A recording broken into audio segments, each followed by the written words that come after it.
This is the Decentralized Voices podcast. My name is Daria, and I'm excited to welcome Ryne Saxe, CEO of Eco. Ryne has extensive experience in product building and expertise in DeFi. In this episode, we'll discuss the global trend on stablecoins and how the Eco team is going to change the crypto market. Enjoy our conversation and don't forget to follow Decentralized Voices on YouTube, Apple Podcasts, and Spotify.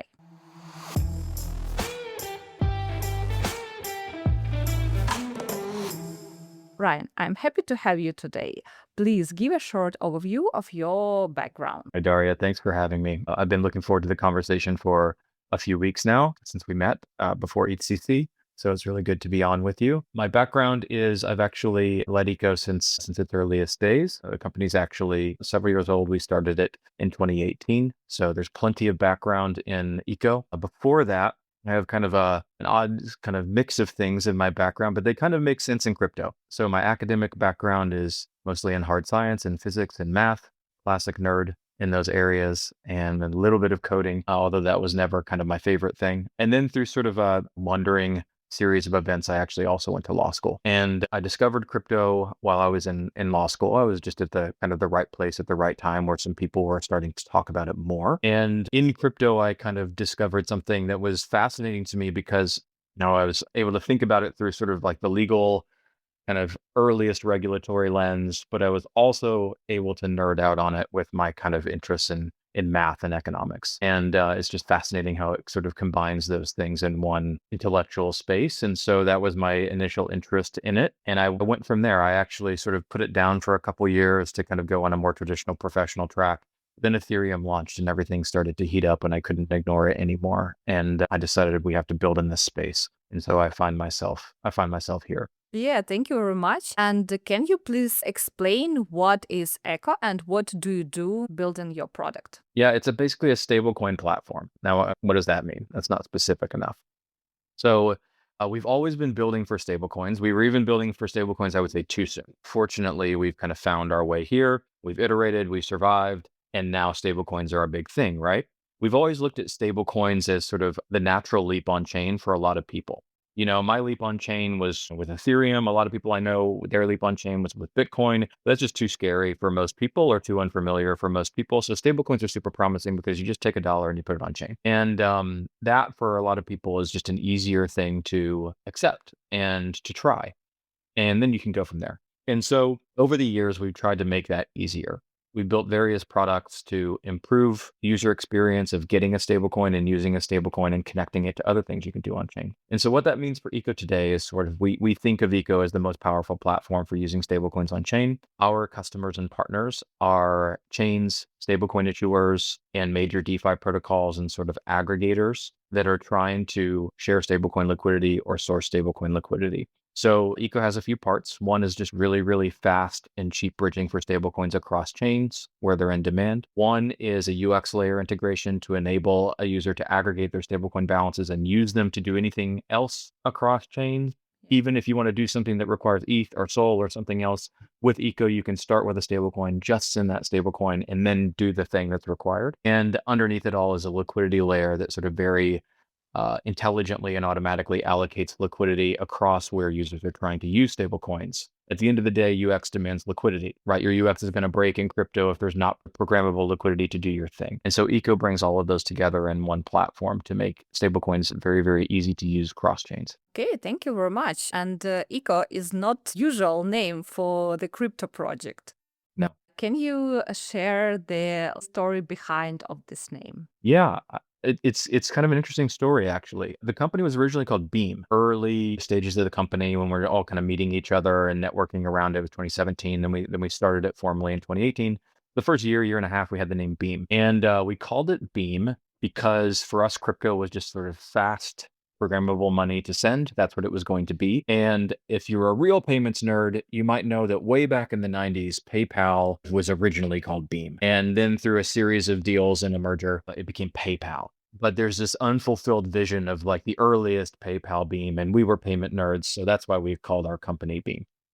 And, but after about a year and a half, we just didn't own Beam well enough. We had one minor domain for Beam, but if you're around crypto back then, you remember there was a privacy project called Beam, Mimblewimble, and then there's a gaming chain that launched called Beam. And there were other non-crypto startups around us that were also called Beam. So there's just like a bunch of Beams. Even more recently, kind of ironically, Justin Drake has called his latest Ethereum research project the Beam chain, Yeah, which was yeah, hilarious to us, right?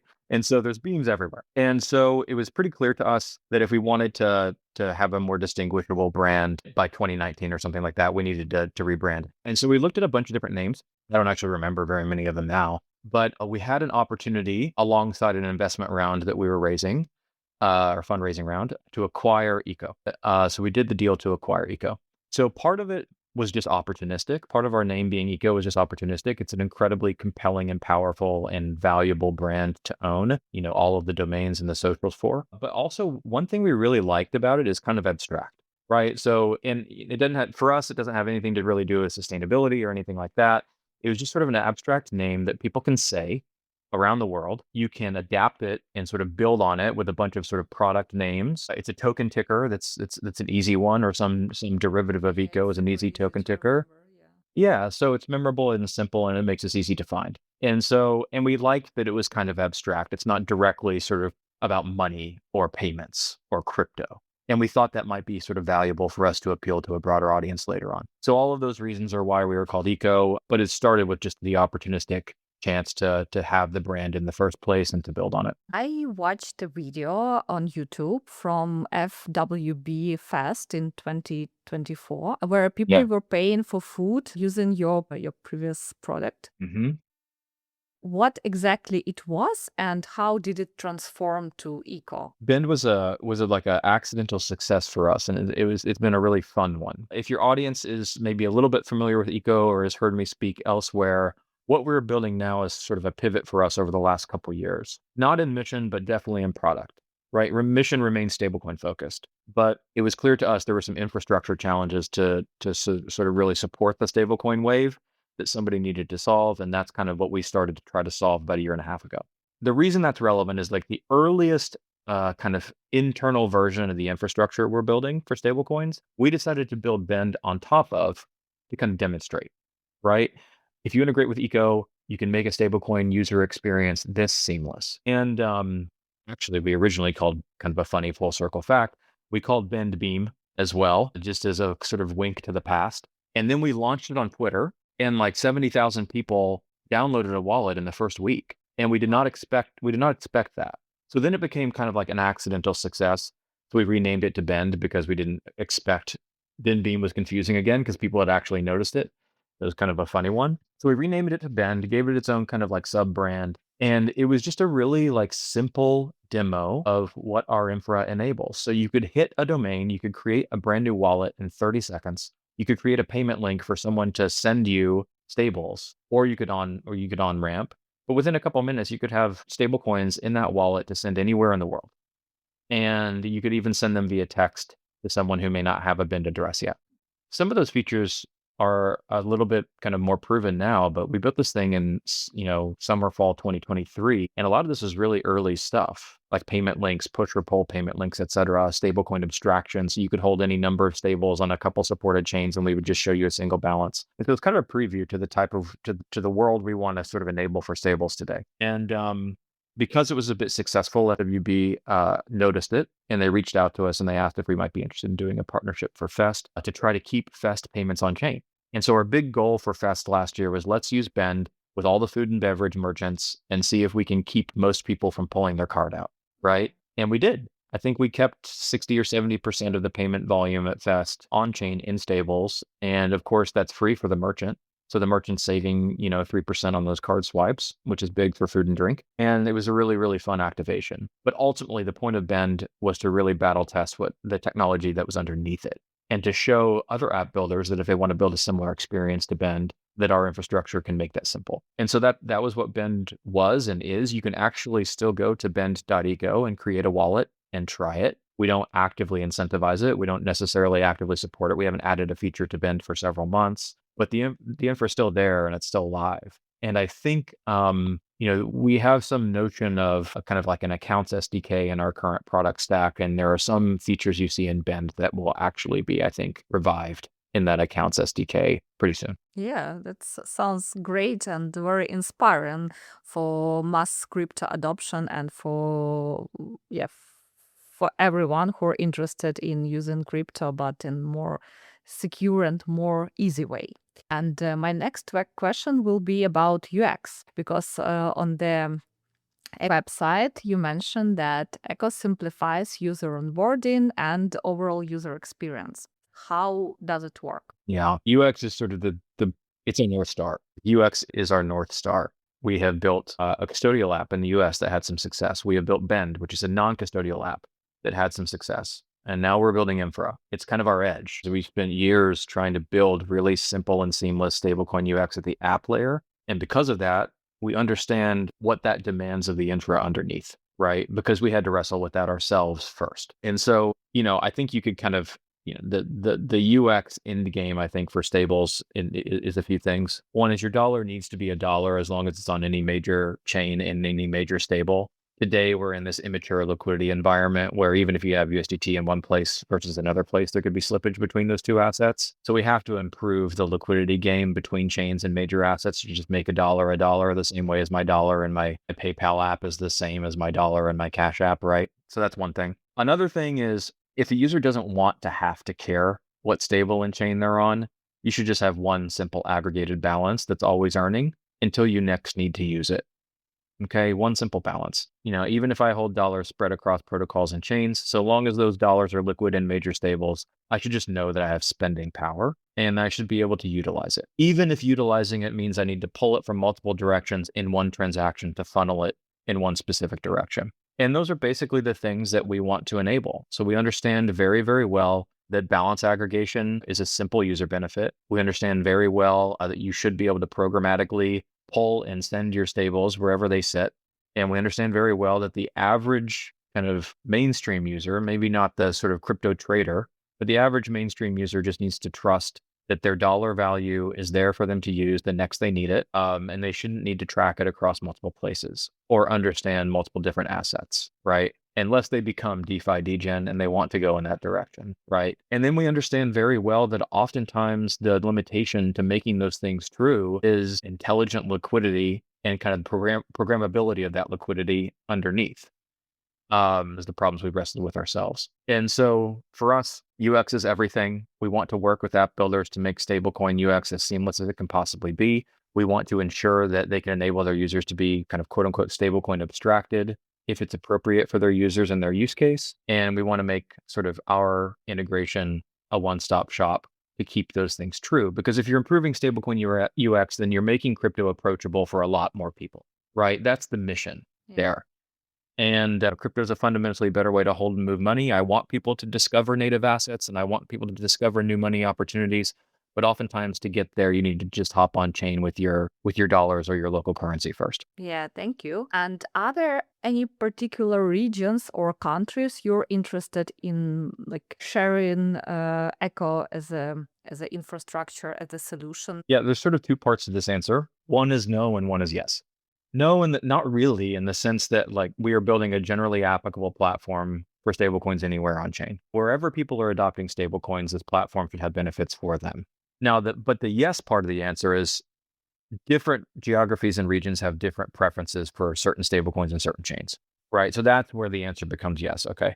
So obviously, like an app builder in Southeast Asia or Latin America is going to tend to gravitate to a more Tether-centric worldview and the chains that support Tether. A fintech or sort of regulated product builder in the US or Western Europe is probably going to gravitate more toward a USDC worldview.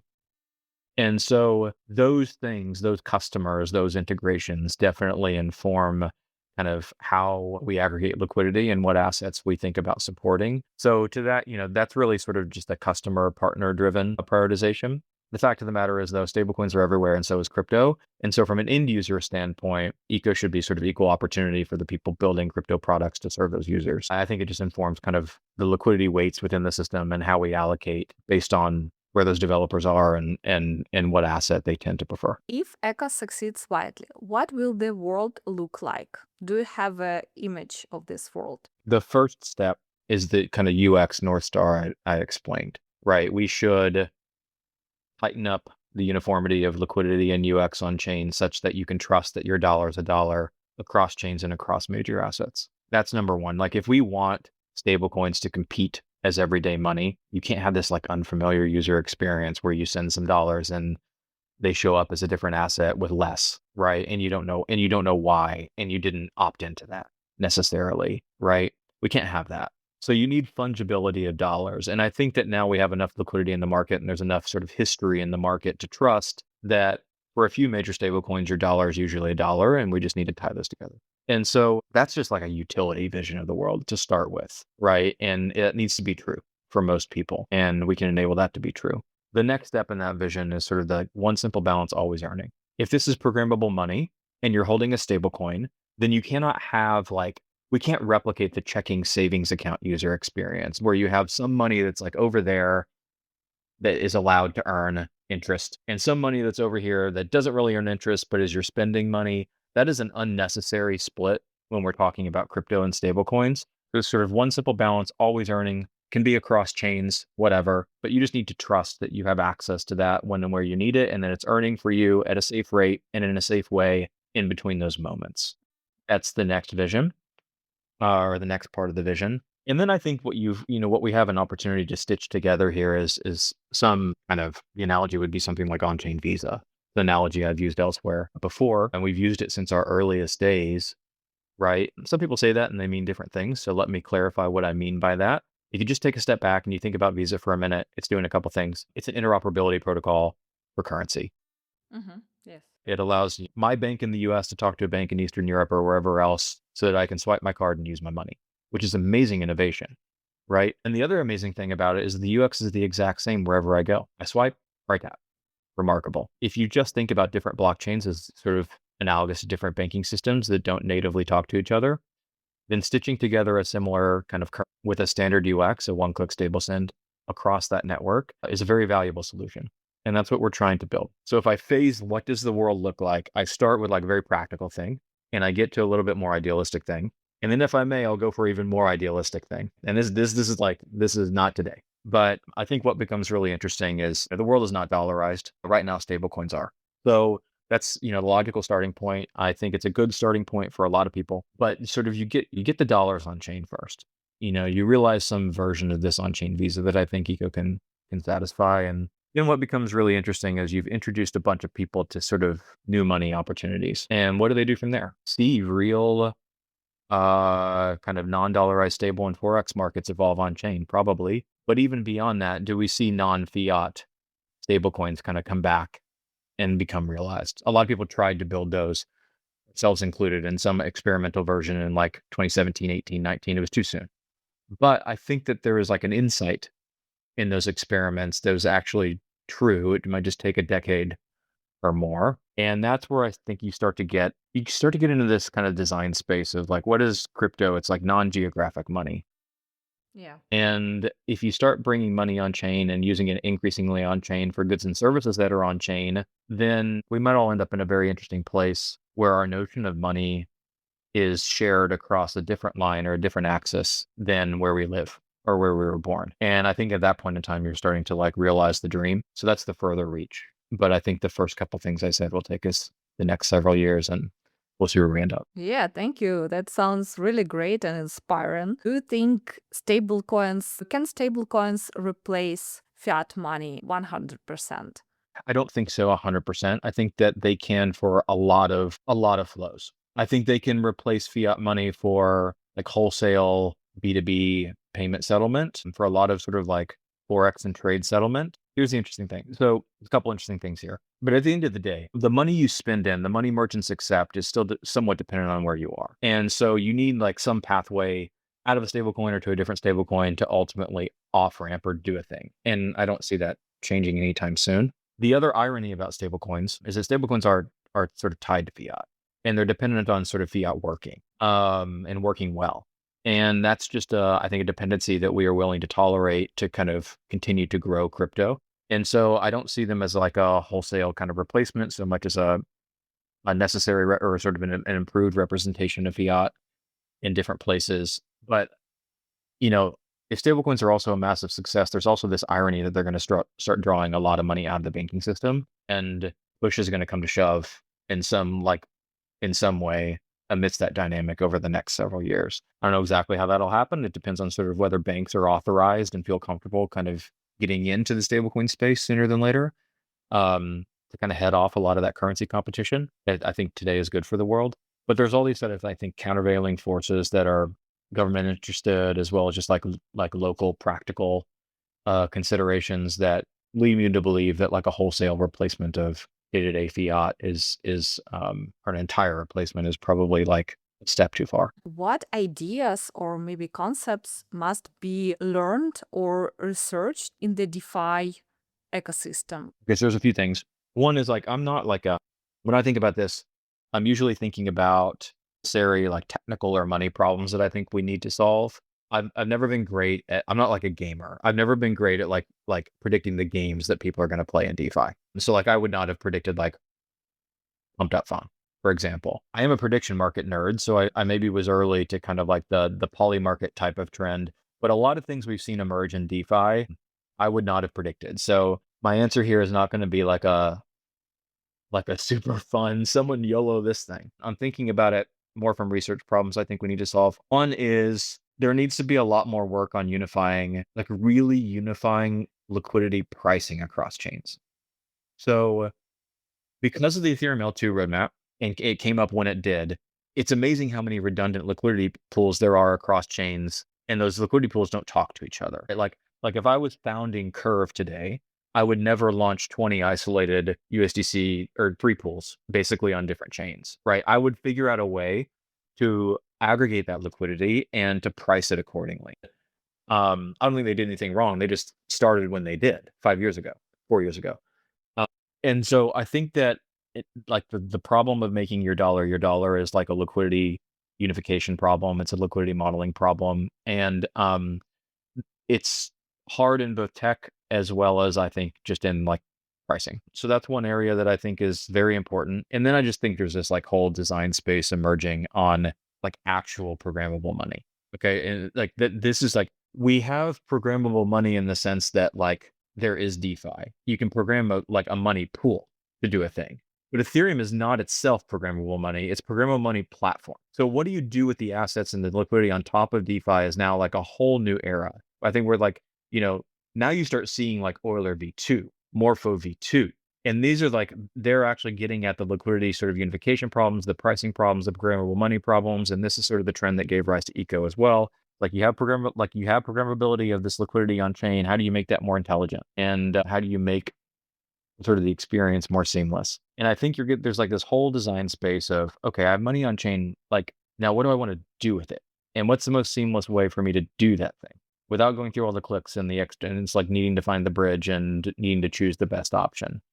And I think what we're going to see over the next year and a half, at least across the EVM space and probably beyond, is like a lot more work on the programmability of money and the kind of ease of a user opt into that and what user settings control that programmability, et cetera, et cetera. And I think that's a pretty exciting design space. Building in crypto isn't easy, that's obvious. And you have more than 7 years of experience building in the crypto ecosystem. What are the key lessons you can share with the aspiring builders, developers, and everyone who want to build their own products? I have a bunch. If I had like a month off, I could write so much on this. You have time, not months, but Okay. A few things. Yeah, crypto's nuts, by the way. It is hard. Startups are hard.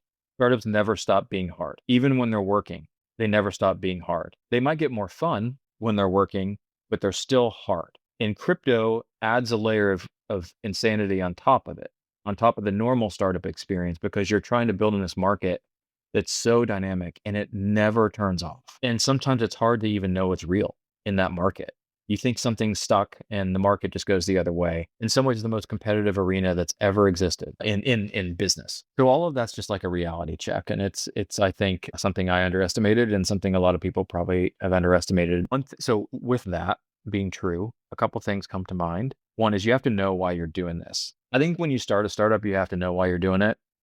if you don't know why you're doing it, you may not like have the persistence that you need. And there are a number of reasons that are fine, but they kind of like will affect your mindset. So you could be doing this to just like play a game. You could be doing it to YOLO the next meme platform. You could be doing it to just like YOLO the next DeFi protocol, like see if it works, try to capture value. That is a certain playbook. It's fun. It drives the space forward. A lot of those experiments are really important and necessary to run. Many of those do not stand the test of time. Some of them do, most don't.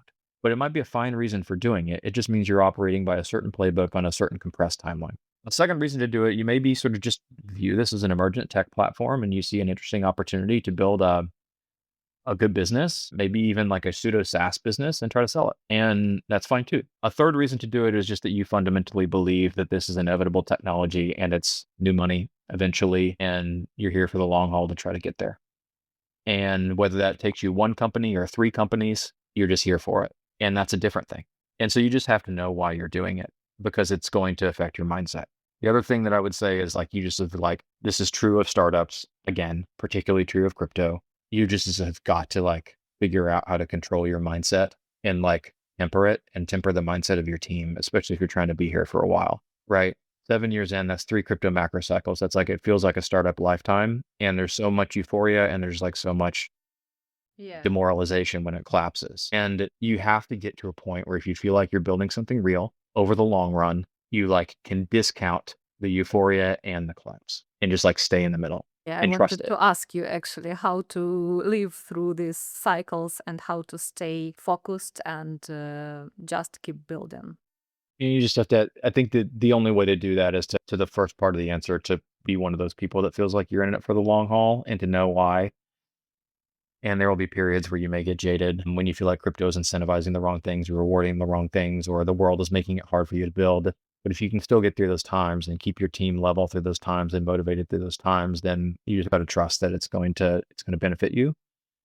Um, there's maybe a couple other things. I think that this is just like, this is kind of a cliche. It's kind of an ironic response. You can be in it for any one of the 3 reasons or timescales that I mentioned, but you just like, you got to build something people want. And it's harder than it sounds, actually. You got to build it at the right time. You not only have to build the right thing, but you need to build it in the right time. And then you need to be able to tell the market about it in a way that connects. And in crypto, we're still very early and we have been very early. So it is easy to obsess over hard technical problems. I've done it over and over again. And you think you solved the technical problem, which does deserve some merit, but unless it's exposed in a product that people want, it's only going to get you so far. And so whether you're trying to build something people want in 3 months and you're trying to YOLO that, or you're trying to build something that people want in 3 years and you have a plan to get there, you just have to have some feedback that validates whether it's something people want or not. And that's just like the 101 of building a product and building a startup. And it's weirdly easy to forget that or lose sight of that in crypto because there's a lot of research problems that are still very important. The market's always distracting you. It's like, there's a fine line between becoming like trend and competitor obsessed as opposed to just like healthily aware of those things. And so those are a few things that I would say are like just like battle hardened things that I've learned, things that I've gotten wrong along the way at various times, or sort of like not been as closely connected with as I should. But what the kind of interesting thing about all of those answers is they're actually pretty obvious. And sometimes you just like need to be reminded of them. Yeah, thank you. And I agree with you that in crypto, it's very easy to build something that users don't need. And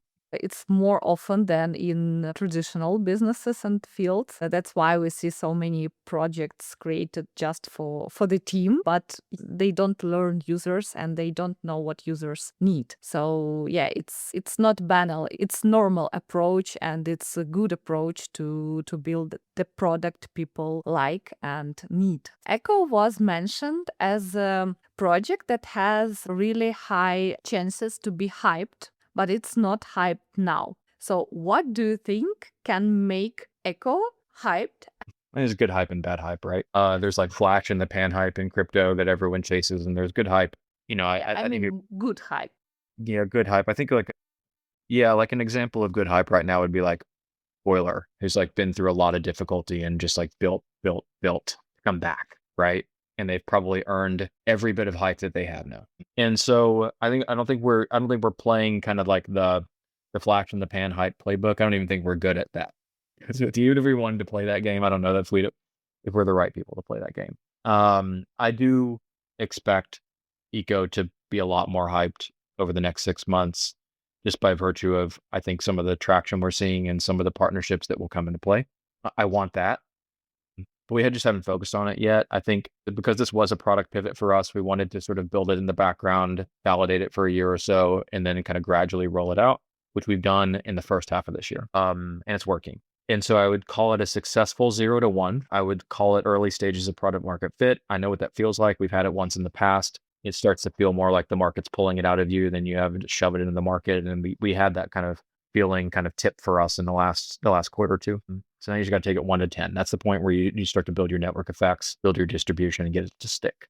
And that's the name of the game for the second half of the year. This is a protocol at the end of the day.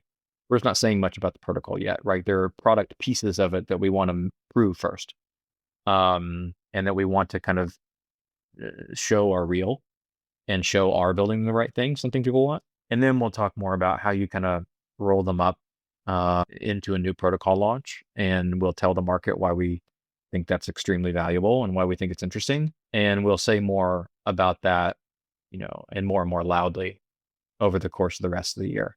So I think that's our plan. I just think that we haven't really channeled the hype up until this point. You can look at my Twitter, you can look at a couple mentions we have, and you'll see some alpha leaks, but it's kind of passing, right? It's not something we're trying to constantly say, just because we want to make sure we have the product right. And we want to make sure that we're always releasing to a customer or to a partner and standing the test of time as we roll it up. Because if we launch a protocol, we want that protocol's value to be durable. And we want it to be more interesting than the next no revenue governance token that somebody launches. We want to innovate in that token space. We want people to trust that there's really sustainable value here, but that it's still early. And I think that it's way better to, in our case, showing is 10x more powerful than telling. And so I want to have some history of showing it before we start saying it. Yeah, thank you. Thanks. It was really insightful and I really liked our conversation. So, guys, thanks for your attention. I'll leave all the links to Ryne, to Echo under this episode so you can follow him and the project and learn more about stablecoins and everything connected with this topic.